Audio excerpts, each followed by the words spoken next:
welcome to this completely random idea for a video I had. So, I love Baldur's Gate, I really do. It's the first real RPG I played, and it's the game that got me into the genre, but you gotta admit that while the game is really good, some of the artwork is awful. I mean, look at this, seriously.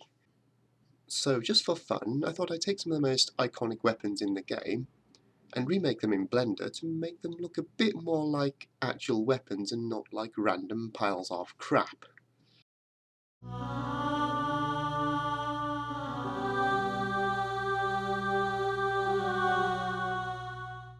So, first one I want to look at is Spider's Bane. Now you find this sword after hacking your way through a whole load of spiders, after it would have been useful to help you hack away through a whole load of spiders.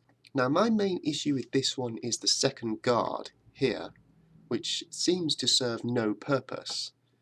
They're too wide to be blade trappers, and it's not going to give you any extra protection, so at this point it's redundant.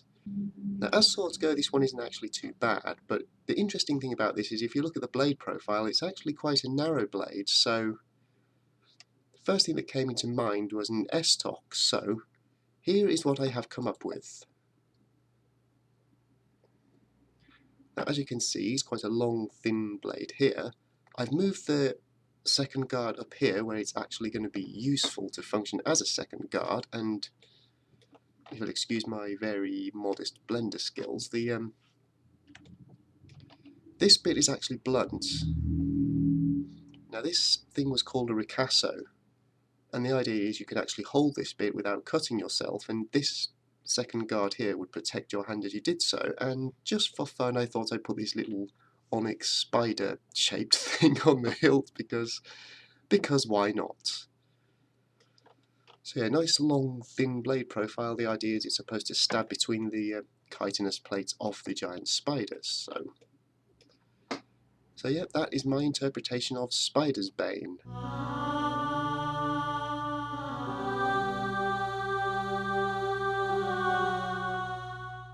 Next one I want to look at is Zan's moonblade. Now this one you find quite early on in the game when you rescue Zan from the Nashkel mines where he's being held prisoner. Now this one has a whole load of weird stuff going on which I have no idea what this is. I mean, why have we got two of these hook-shaped guards type here when we've got the guard here and here? One of them I can understand. There was actually a type of sword that had this kind of thing. It's generally known as a hanger, and these guards developed into the saber style guards, but like having two of them is just going to get in the way. So I came up with this. Now try to make the quillins look very similar. We've got the hanger guard here to protect the knuckles, but this part's free to let your arm like actually hold it and move around.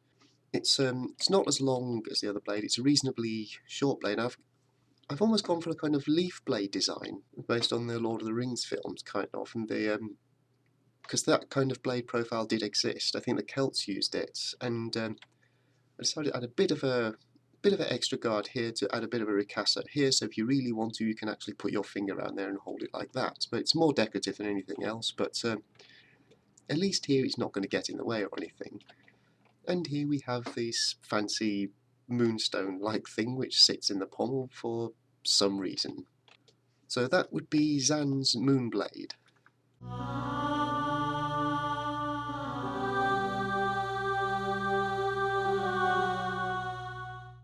Next up is Arbane's Sword of Agility. Now, if I remember right, I believe you find this sword in the undercellars when you kill this guy to get some... I think it's the one where you get the invitation to go to the palace to visit the coronation. Now, the interesting thing about this is, firstly, all of this, there's way too much bloat here. This is all unnecessary and just adds extra weight, and like, there's a very small, thin grip to hold it there, and that's going to be really blade heavy because all of that is just going to overbalance you. But the interesting thing about this is, it looks like the edge is actually on the inside of the curve here. Now, was there a sword that actually did this? The answer is yes. It's called a yataghan. Very Turkish East European Cossack style design. So I have come up with this. Now I removed a lot of the bloat there and just given it the basic Yataghan shape. I've kept the curved handle there because that was something that did happen. It's supposed to be an ergonomic grip to fit the hand a bit better in some ways, and the actual edge is this bit here. So yeah, our Bane's Sword of Agility would probably look something like this.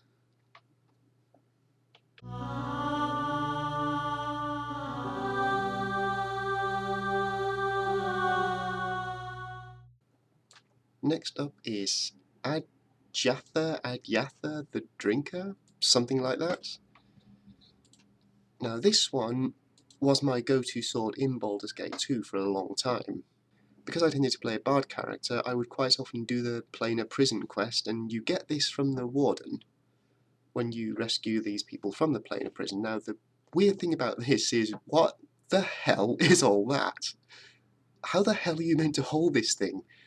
We got all these sweeping things going all the way around there, which is fine, you know, there are swords which had something like that, but they're way too close to the grip, there's nowhere to hold it, and like there's no real guard. It's just like it's almost like these things are just there for just to get in the way. There's nowhere to put your hand. So for this one I've gone with an Italian rapier, like so.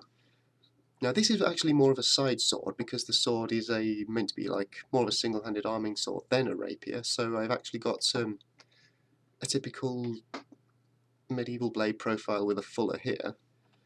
But the actual grip here is very Italian rapier in style. Like you've got the extra guard there, and you've got all these guard rings around there to add extra protection for your hand. You've got the ricasso here, so because you can actually put your finger through here and hold it there for extra balance and extra agility, and all of this will protect your finger as you do that. Now the Italian rapier was obviously was an actual style, and they did look very similar to this.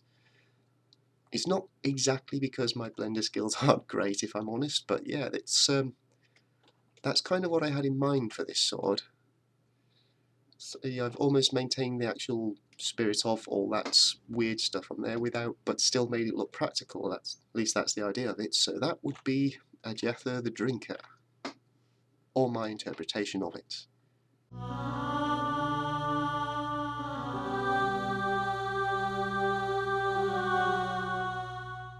The Mace of Disruption.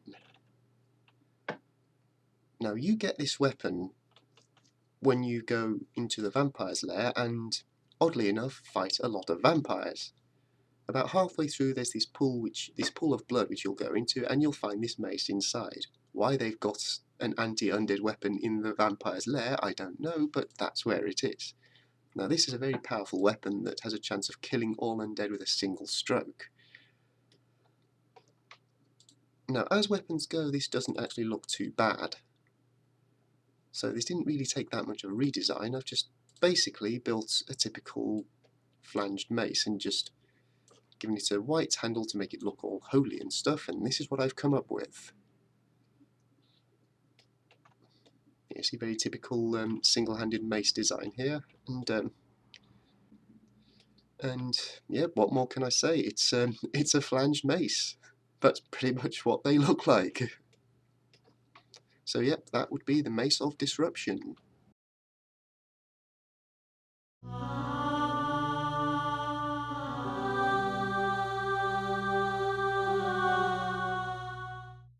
Next up is Carsomyr. Now this is a hammer that you get from several components which you have to gather up and put together to get some dwarf in the docks to build it into this hammer. I don't think I've ever actually used this, but it's meant to be a very powerful weapon.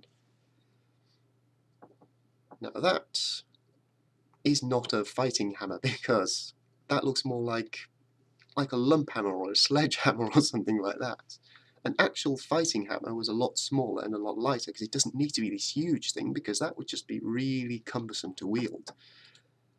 However, there is a type of hammer that was used quite often during the medieval period. It's called a bec de corban, or crow's beak hammer. The idea is it's got the heavy lump end to hit things with and the spike on the back to punch through armour with. So I've basically gone for that with this weapon, and this is what I've come up with. So yeah, typical one-handed medieval warhammer. You've got the heavy end for hitting with here, and you've got the spike on the back for punching through armour, and a spike on top because why not? So yeah, actual warhammers were never that big. They're actually, the end was actually quite small because they don't need to be that big, because it's a big metal thing which you hit someone with, and either way it's going to hurt. But it still needs to be light enough for you to actually be able to wield it. So yep, that is my interpretation of Carsomyr.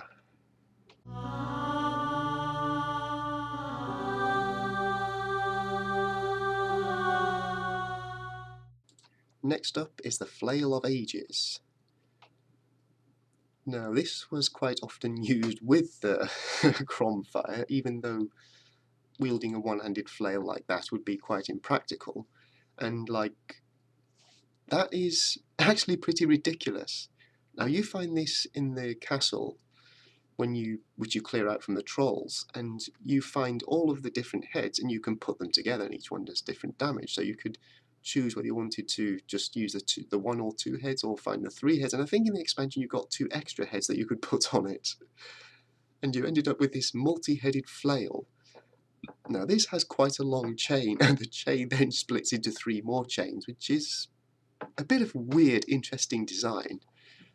Flails didn't generally look like that. There was an actual flail used called the footman's flail, which was a very long shaft with like only 2 or 3 links, and the flail head was quite long and would hang off the top of it, but I've yet to see any evidence for a single-handed flail used on a medieval battlefield, and there's been some debates as to whether this weapon actually existed. But it's fantasy, so it doesn't have to have existed, it just has to be reasonably believable. So this is what I've come up with for the Flail of Ages. Now the heads aren't ridiculously big because they can't be. The shaft's got to be quite long because you've got to hold it there so that it doesn't hit your hand all the time, and there, that's... I don't know about you, but I think this looks more like it would function as a weapon. Just a few links on the heads, and just keep it to 3 heads because 5 is ridiculous. And yeah, I mean, it's not a very practical weapon anyway. I wouldn't recommend it, but when used with a shield or something else for defense, I reckon that would probably work a lot better. So yeah, that's the Flail of Ages.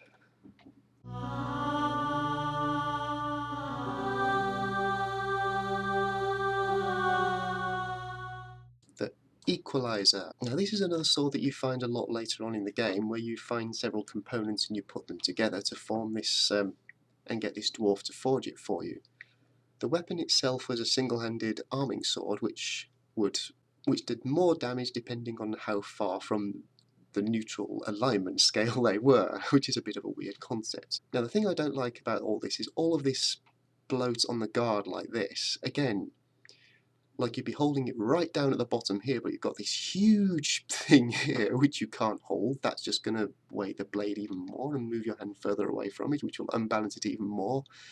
These spikes on the quillons are completely unnecessary. These blade trappers are way too close to actually function as blade trappers, so I'm just going to get rid of all of that, and I've come up with this.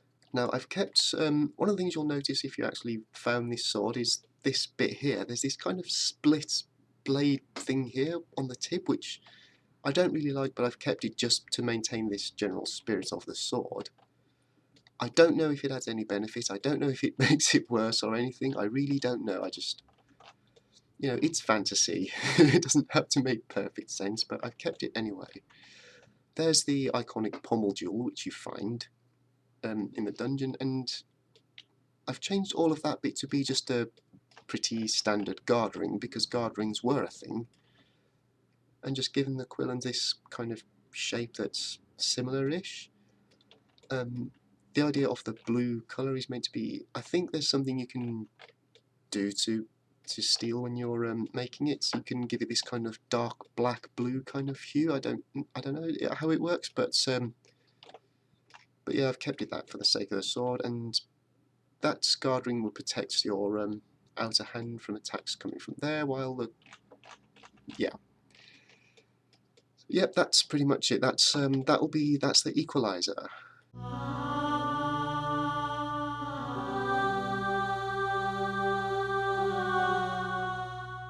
The Wave is another one that you find, where you have to find lots of parts and bring them to the dwarf in the docks in Adjatha.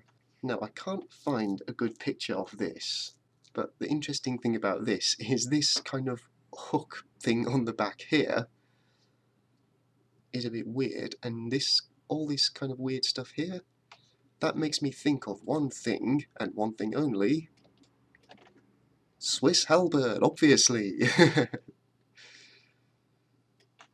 So yeah, halberd is a pretty long pole-arm with a big long spike. There's the axe head and the hook on the back.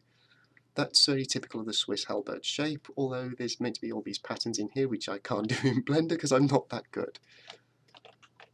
Shaft is got to be made out of ash or something like that, and riveted on. The head gets riveted on like that. So yeah, instead of all these weird shaft shapes which just don't work at all, it's just a simple bit of wood which the head is attached to the end. So yep, that would be the Wave.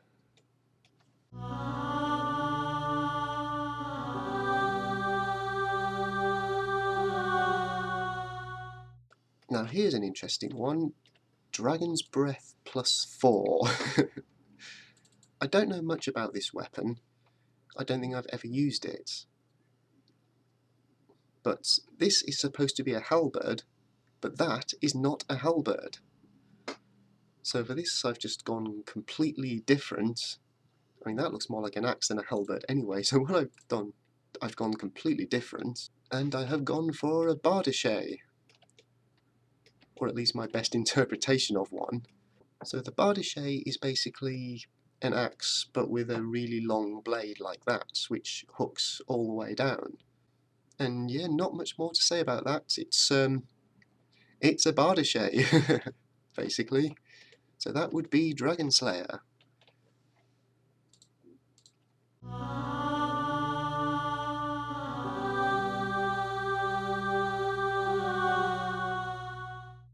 This one is Frost Reaver, I believe. Now again, I don't know much about this sword. I don't think I've ever used it. It's one of these things like you find loads of these weapons, but like again, we've got this weird stuff going on with the handle down here where it hooks in like that for some reason. But the interesting thing about it is the shape of the blade with a curve down there, so that makes me think of one thing and one thing only. Dane axe, obviously. Typical Danish axe with a hook, and then it's actually known as a bearded axe by the Danes. And yeah, the idea is you can use that to hook shields out of the way, but yeah, this is a single-handed version. There are double-handed versions as well, which are very similar. So yep, that's it, my Frost Reaver the Dane axe.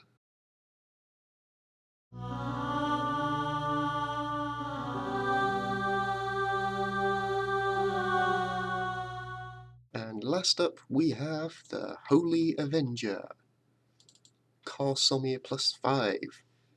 Now again, we've got this crazy shit going on with the blade here. We've got a very small grip that you can actually hold, with this enormous spike sticking out of it, which are going to stab you in the hand as you're wielding it. Then there's this enormous fat bit in the middle which you can't actually touch. Then we've got the quillons here, and then we've got spikes coming out of it, and these two extra blade trappers coming here. Why? Just why? This is meant to be a two-handed sword. Where the hell are you meant to put your second hand? So yeah, here is my interpretation of Carsomyr, the Holy Avenger. Now I've made the quillons like that gold brass type shape, which I think was a thing, and I put this jewel in there because why not? Put an extra guard ring to replace all that extra bloat. Got to be a long grip because it's a two-handed sword, and I've added these things back in as blade trappers to make them actually look like they could actually work as blade trappers. I think they might be a bit too wide actually, but okay. And the blade itself is, well, it's a two-handed sword, so it's got to be quite long. So yeah, that looks much better, wouldn't you agree?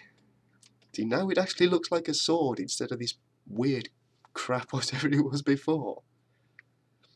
So yeah, that's about it. Do you agree with my interpretations? Do you think they're better ideas that I could have done, which you could do better? Are there any weapons which you would like to see me do? Let me know in the comments below, and yeah, that's about it. Bye now.